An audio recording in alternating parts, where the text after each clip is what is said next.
Can you tell me what inspired you to get into film? Yeah, I can. In fact, it started at a very young age. My father would go to the movies 7 days a week and take me with him. So I'd see at least 7 or 8 movies a week, and it became part of my life. When I left school, the only thought I had in my head was to work in the movie business.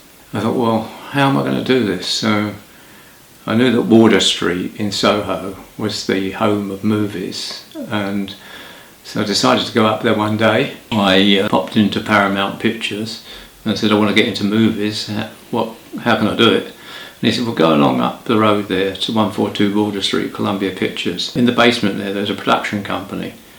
So I went along there, went to the production company. They were shooting commercials, and I met a producer there who became a close friend of mine later, and we immediately had a rapport together.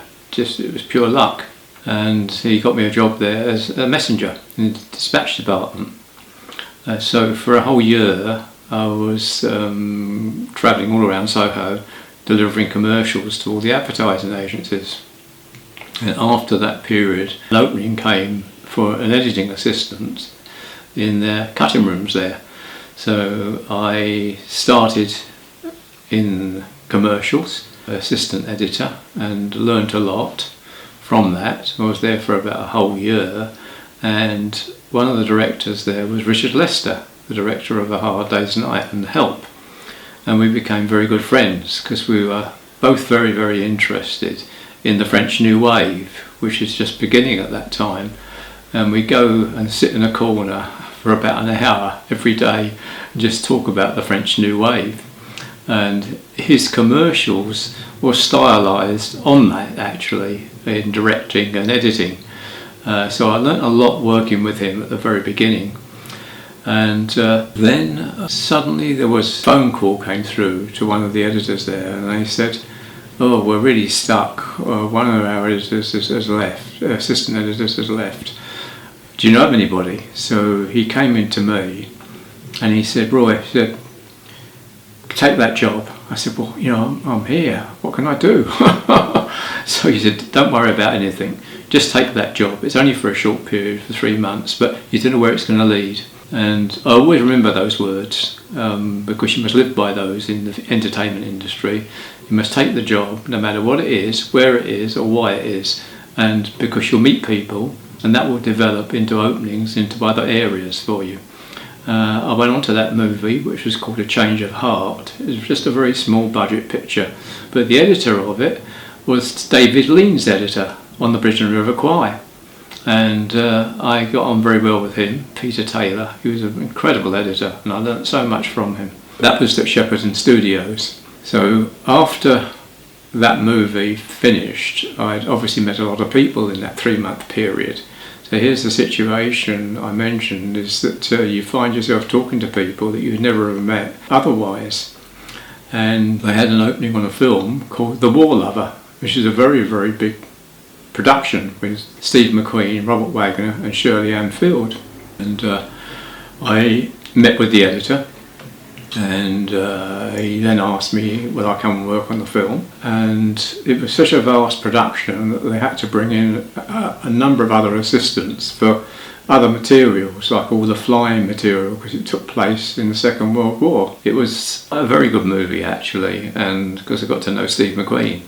And this little story, you think these things happen to you in the studios. I was going home one evening and Steve McQueen pulls up in a souped up Mini. I was with the editor, we were going back into town. And he said, do you want to lift back into town? I'm going there. So he said, oh, thanks, Steve. So we all bolted into this Mini. And the journey normally would have been an hour. With Steve McQueen, bullet, we got there in exactly half an hour, in fact, and that was some experience. Can you tell me a bit more about music editing in films? Yeah, I can actually. Probably a good example is to look at Lawrence of Arabia, because the music on that won an Oscar, and it is the most incredible music score that you could ever wish to see. And the way they created the music for the movie, as they do with all movies, is to look at the picture without any music on it at all. And then the composer will go away, he'll be given timings by a music editor of every single shot in the film, of the sequences that require music.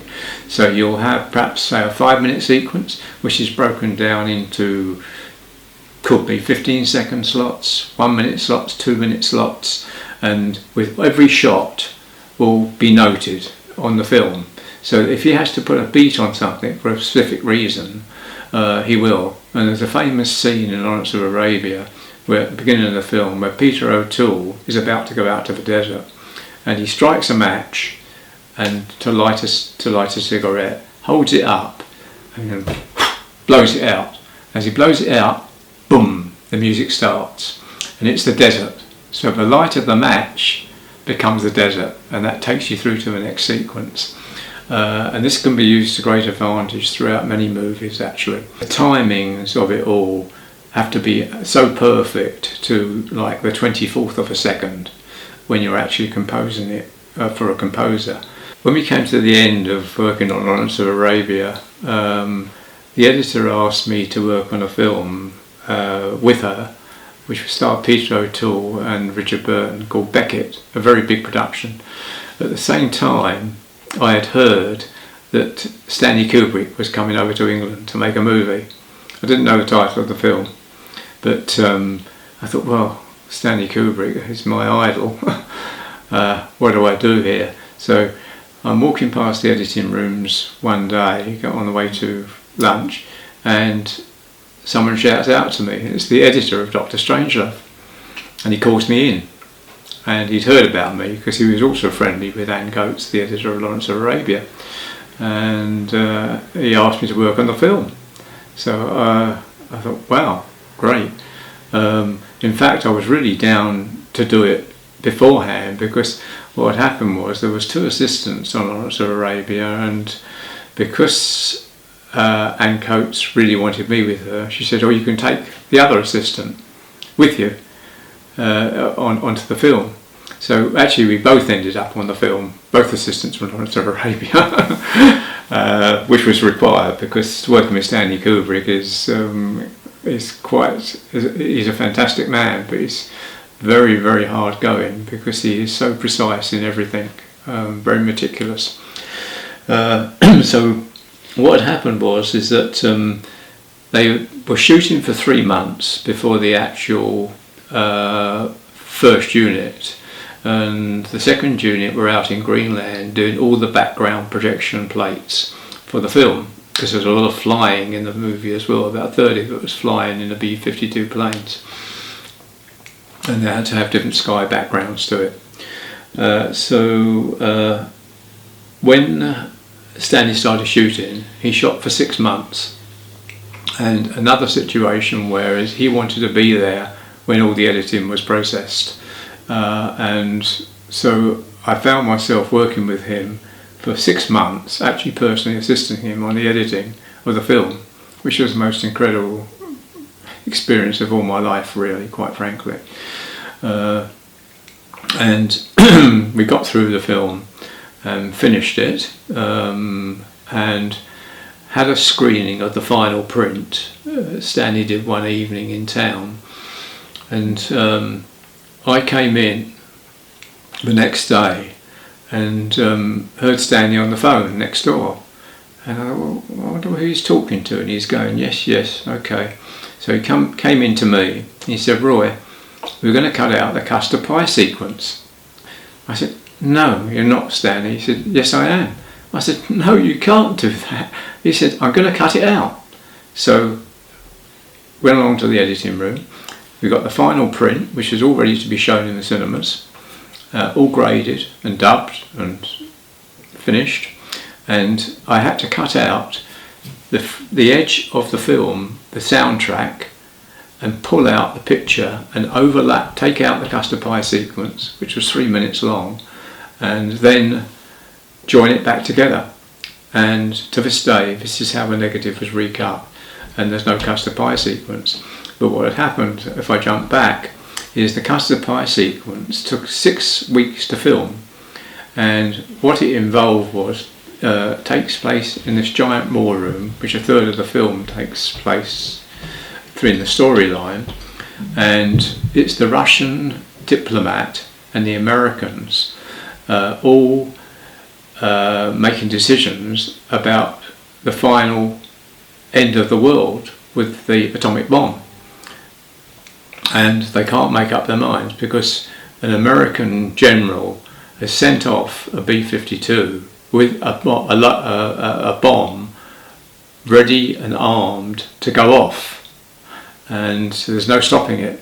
So what happens in the final is that in their argument they pick up all the food that's on the table and they throw it at each other, and that was originally about 6 minutes long.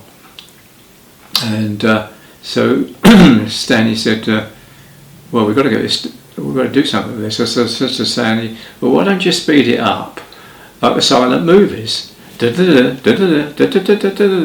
said, and there's a pianist who plays at the National Film Theatre on the silent movies, Arthur Dooley. Why don't we get him down and see what he thinks? He said, that's a good idea. So he brought Arthur Dooley down to have a look at it, and he composed the music for it, and it was all fine and all in the finished film.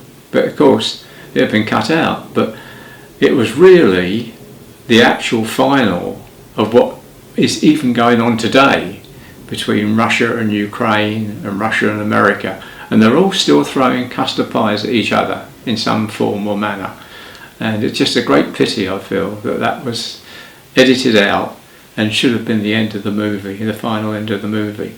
At the moment, the movie ends with the bomb going off and Vera Lynn singing "We'll Meet Again," which is good, but nowhere near as good as what it could have been. That's my belief. Well, Stanley was really, although a very experienced filmmaker, would take time to talk to you. He's very down to earth, and I told him that I was going to direct my own picture. And he said, oh, let's have a chat. So we went into another room. We sat down and had a chat, and that chat lasted for 2 hours, and I was really so grateful to have the opportunity to be able to talk to him. And what he told me was, he said, as you're going to make your first film, he said, I'll tell you about when I made my first feature film. He said, a film called Killer's Kiss, and he shot the whole film mute. He wrote it, produced it, directed it and edited it all himself and dubbed it. And what he did was edit the film together completely mute, and then he'd go into the studio after and re-record the voices over to match, and also put all the sound effects on afterwards, which was very economical to do because there was not the money around to do it. And I took note of that, and when my opportunity came around to make my own film, I did exactly the same thing. And yes, it can work, and for anybody starting off in the business, it will work, but it's quite a painstaking job, and you need a bit of experience to be able to make it work as well. So if you've got a lot of dialogue, it's going to take longer, that's for sure. To work with Stanley, who was an absolute genius, was just an opportunity of a lifetime, just to see how his mind thinks. Because even while we were working with him, he was looking at the next movie, which was going to be 2001, A Space Odyssey. And he had all these science fiction books and all these space catalogues. And I thought, wow, what's he looking at all that for? 2001: A Space Odyssey, which at a later date they had asked me to work on, and I could kick myself now, but I turned it down. So one of the few people on earth that turned Stanley Kubrick down, and it was to my good fortune, I think, later actually, because the reason for turning it down was because I wanted to direct my own film, and secondly, I would have been on that film for 3 years, and I would never have been free to be able to work with the Beatles on Magical Mystery Tour. I look back and with some regrets, but also with very good fortune as well.